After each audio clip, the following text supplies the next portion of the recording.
I am continuing my reading. What I'm doing in this series is to read through the entire standard works of the Church of Jesus Christ of Latter-day Saints. This consists of the Bible, the Book of Mormon, the Doctrine and Covenants, and the Pearl of Great Price. I am reading in a chronological order of events, not according to publication or volume, so I will be skipping around a bit as I move along. So, we've been reading in some of the prophets during the reign of Jehoiachin, king of Judah. He was the second son of Josiah to be made king in Israel, and he reigned for 11 years. And during those 11 years, in the third year, Nebuchadnezzar comes in, conquers Egypt, conquers Judah, takes several captives, including Daniel, into Babylon.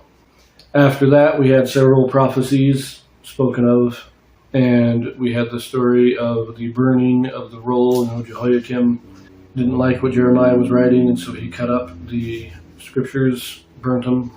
And now we are moving on in our history. So we're turning back now briefly to 2 Kings chapter 24. We will read verses 8 through 16. We will also read a little bit in Chronicles later, but we will get to that in a minute. So, this is what we read. 2 Kings 24, starting in verse 8. Jehoiachin was 18 years old when he began to reign, and he reigned in Jerusalem 3 months.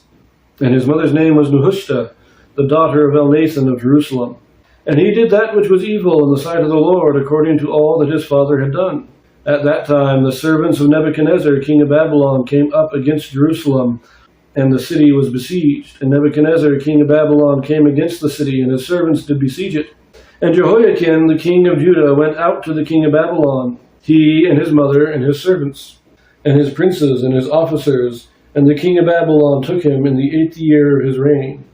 And he carried out thence all the treasures of the house of the Lord, and the treasures of the king's house, and cut in pieces all the vessels of gold which Solomon, king of Israel, had made in the temple of the Lord, as the Lord had said. And he carried away all Jerusalem, and all the princes, and all the mighty men of valor, even 10,000 captives, and all the craftsmen and smiths. None remained, save the poorest sort of the people of the land. And he carried away Jehoiachin to Babylon, and the king's mother, and the king's wives, and his officers, and the mighty of the land. Those carried he into captivity from Jerusalem to Babylon. And all the men of might, even 7,000, and craftsmen and smiths 1,000, all that were strong and apt for war, even them the king of Babylon brought captive to Babylon. So this is what happens in the reign of Jehoiachin. We have the second Babylonian captivity, second phase. Because remember, in the third year of Jehoiakim, Babylon came and carried them all captive. Carried a pile of captive, as I said, Daniel was among them. Now he's coming at the end of Jehoiakim's reign. This is to say, as Babylon is marching towards the city, Jehoiakim dies, and his son Jehoiachin becomes king. Babylon then gets there, besieges the city, and Jehoiachin basically surrenders. He comes out with his family, and Nebuchadnezzar takes him, his entire family, and all, not just the men of strong, physically strong, but men of understanding, men of skill. He takes them all out. This way it will weaken the kingdom so that there's no rebellions, is the idea. And he takes them all to Babylon. Now this is the time that Ezekiel is taken captive.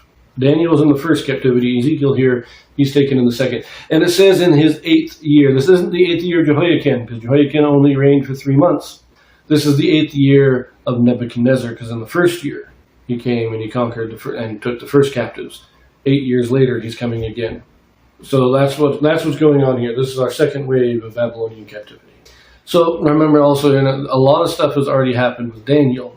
He has interpreted the dream. He is now a ruler in Babylon. He is in the king's court.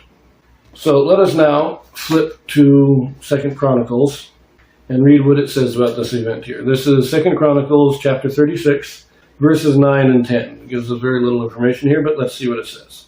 Jehoiachin was 8 years old when he began to reign, and he reigned 3 months and 10 days in Jerusalem. And he did that which was evil in the sight of the Lord. And when the year was expired, King Nebuchadnezzar sent and brought him to Babylon with the goodly vessels of the house of the Lord, and made Zedekiah his brother king over Judah and Jerusalem. So we have mention of Zedekiah here, which we'll read about in another video. This says he was 8 years old. He was actually 18 years old. This is an error in Chronicles. I know it's not corrected in the Joseph Smith translation, but it is fairly obvious error because he's already married with children according to Kings, and so he couldn't be 8 years old. He was 18. But really no new information except that he reigned not just 3 months, but 3 months and 10 days. I find that an interesting detail. We'll leave that here. We are going to do a slight reading in Jeremiah and then return again to our histories for a brief moment. And then we'll see where it goes from there. So, see you there.